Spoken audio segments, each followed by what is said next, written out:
안녕하십니까. 사업가의 일기입니다. 저는 토요일마다 루틴이 하나 있습니다. 바로 근처에 있는 도서관을 방문하는 것인데, 물론 평일에도 도서관을 가끔 방문을 하지만 주말에 마음 편하게 가서 책도 고르고 빌려보고 싶었던 예약 도서도 찾고, 그리고 아이들 도서도 함께 빌리는 것이 매주 주말에 루틴이 되었습니다. 오늘 제가 빌린 책에 대해서 소개를 해볼까 합니다. 그리고 앞전에 영상을 찍었다시피 독서 루틴에 대해서 얘기를 드렸는데, 오늘도 마찬가지로 신작 코너에서 몇 권의 책을 선택해서 왔답니다. 첫 번째 책은 귀신이 오는 밤입니다.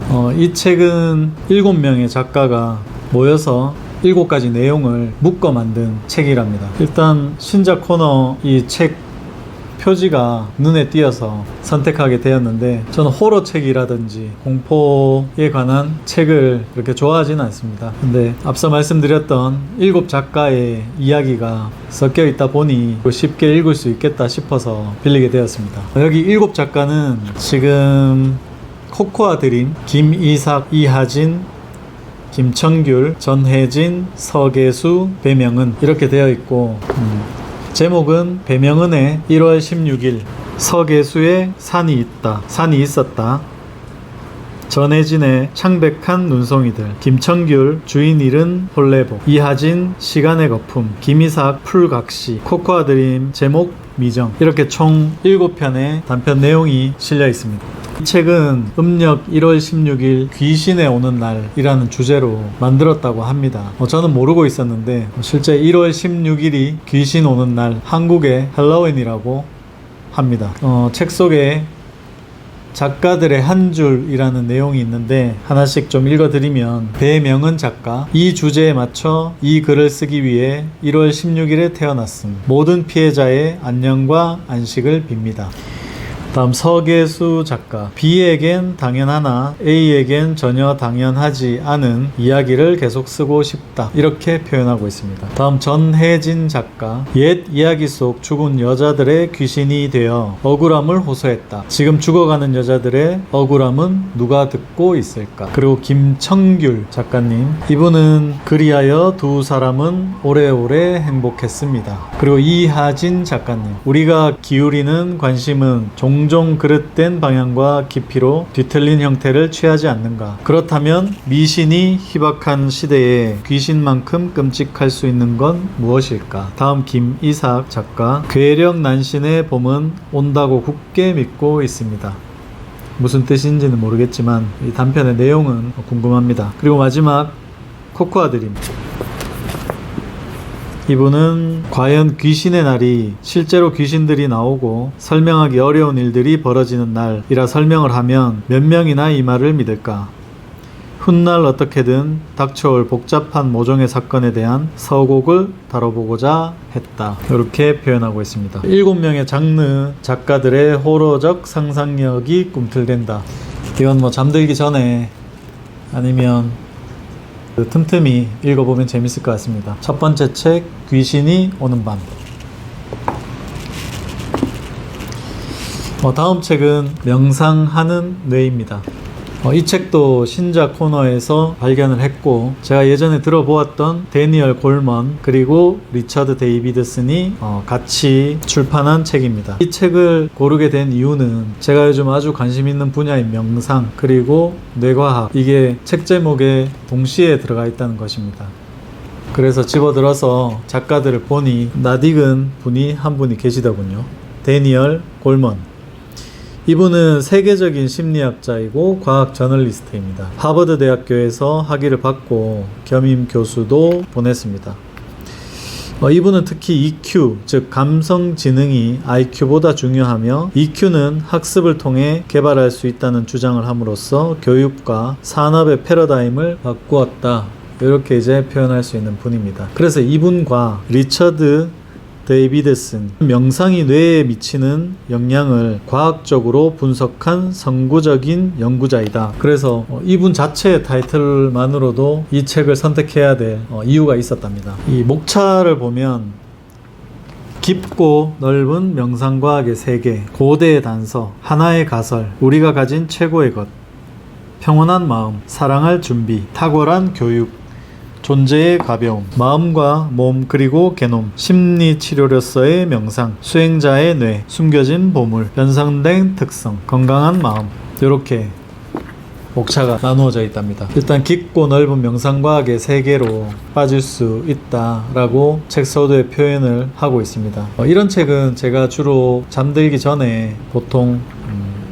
읽게 되는, 그리고 읽고 싶은 책이랍니다. 이 책에서 도움이 되는 내용이 있다면 다 읽고 나서 저희 블로그라든지 동영상에서 한 번 더 소개하도록 하겠습니다. 그렇게 해서 두 번째 책 소개가 끝났습니다. 그리고 세 번째 책은 10대의 웹툰 작가가 되고 싶은 나 어떡할까. 이 책은 제가 읽기보다는 며칠 전 방학을 한 초등학생 저희 아들이 카카오에 이모티콘을 직접 만들어서 팔아보겠다는 목표를 가지고 있어서 이 신작 코너에 보이는 제목을 딱 보고 아들을 위해 준비한 책입니다. 여기 보면 초등학생들도 읽기 쉽도록 만화 이런 컨텐츠 같은 것도 포함이 돼 있어서 충분히 어린아이들도 읽고 학습할 수 있도록 그렇게 만들어 놓은 책인 것 같습니다. 그래서 이 책은 저희 아이에게 주도록 하겠습니다. 마지막 네 번째 책, 어떻게 회사는 강해지는가. 자, 이 책은 보자마자 망설임 없이 제가 신작 코너에서 선택하게 되었습니다.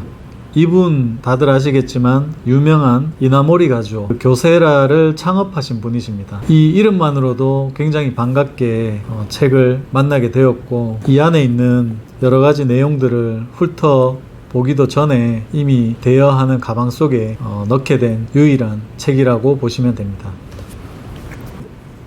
이나모리 가조 이분의 책 중에서 제가 회사에 지금 가지고 있는 책이 있는데 카르마 경영이라는 책입니다. 지금은 경영의 신이라고 불리고 있습니다, 이분이. 그래서 여기에서도 경영을 하며 심금을 울리는 이야기를 많이 보았었고, 차후에 다시 한번 읽어보려고 제가 책상 가까이에 두었던 책입니다. 이 책 외에도 여러 가지 경영에 관한 그리고 인생에 관한 책들이 많으신 분인데 한 번쯤 꼭 이분의 책을 읽어보셨으면 좋겠습니다. 다시 어떻게 회사는 강해지는가, 위기에 강한 회사를 만드는 28가지 가치관 경영의 원칙, 이 책에 대해서 조금 더 디테일하게 설명을 한번 드리겠습니다. 일단 목차는 크게 판단력을 길러라, 땅바닥을 기어서라도 현장으로 가라, 직원의 마음을 사로잡아라, 인격을 드높여 존경받는 경영자가 되라, 힘차게 가지를 뻗어나가라. 총 5장의 큰 목차가 있고 이 5장 속에서도 세부적인 내용들이 구성되어 있습니다. 그 중에 중요할 것 같은 앞쪽에 나오는 이나모리 가조의 경영 12개조에 대해서 한번 읽어보도록 하겠습니다. 제1조, 사업의 목적과 의의를 명확히 한다. 공명정대하고 대의 명분이 있는 목표를 세운다. 제2조, 구체적인 목표를 세운다. 설정한 목표를 항상 사원들과 공유한다. 제3조, 강렬한 소망을 마음에 품는다. 잠재의식에 각인될 정도로 강렬하고 지속적으로 소망한다. 제4조, 누구에게도 지지 않을 만큼 노력한다. 소소하고 작은 업무라도 한 걸음 한 걸음 성실하게 끊임없이 노력한다. 제5조, 매출은 최대로, 경비는 최소로 한다. 경비는 최소로 한다. 마음에 굉장히 와닿습니다. 수익을 계산해서 지출을 계획하며 이익을 쫓으면 안 된다. 이익은 뒤에 따라오는 법이다.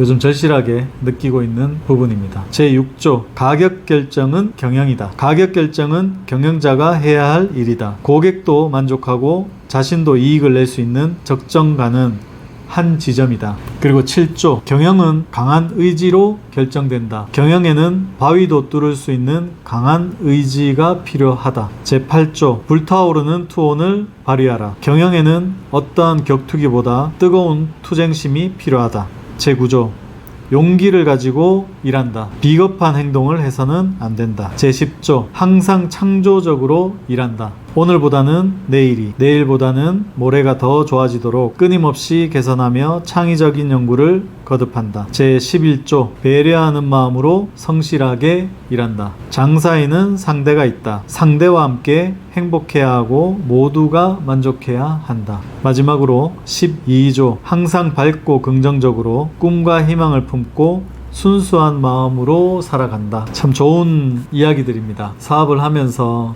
가져야 될 마음가짐, 경영 12개조, 이나모리 가조, 일본의 경영의 신 저자께서 앞쪽에 강조하며 적어 놓은 부분입니다. 아마 이 책은 제가 읽고 사업가의 서재라는 코너에 별도로 영상을 찍거나 블로그에 글을 올려 놓지 싶습니다. 보통 일본 책들은 경영이나 성공이나 실패에 대한 이야기가 한국에서 많이 출판이 되고 있는데 읽어보면 굉장히 쉽게 읽힙니다. 그리고 우리나라와 문화가 비슷해서 그런지 어떤 이런 스토리 자체가 쉽다고 해야 될까요? 이해도 쉽고 그 마음속에 어떤 불을 지펴주는 단어도 많이 보게 됩니다. 그래서 오늘 이 책을 만난 것이 가장 큰 오늘의 행운인 것 같습니다. 자, 마지막으로 네 번째까지 책 소개를 마쳤습니다. 이렇게 제가 요즘 책을 사는 것조차 좀 돈을 쓰는 것이 신경 쓰이다 보니 도서관을 많이 이용을 하고 있습니다. 여러분들도 가까운 도서관을 검색을 해보시고 주말에 아침 루틴 또는 평일에 루틴을 만들어서 책 쇼핑, 제 것은 아니지만 다양한 책들이 너무나 많고 정리가 잘 돼 있는 깨끗하고 시원한 도서관을 들리셔가지고 저와 같은 독서 루틴 그리고 도서 대여 루틴을 만들어 보시는 게 어떨까요? 제게는 큰 도움이 되고 있습니다. 책을 매주 이렇게 새롭게 받아오면 저는 굉장히 설레입니다. 이번 주 주말도 독서와 함께 슬기로운 주말 생활이 되도록 하겠습니다. 이상입니다. 주말 잘 보내십시오. 고맙습니다.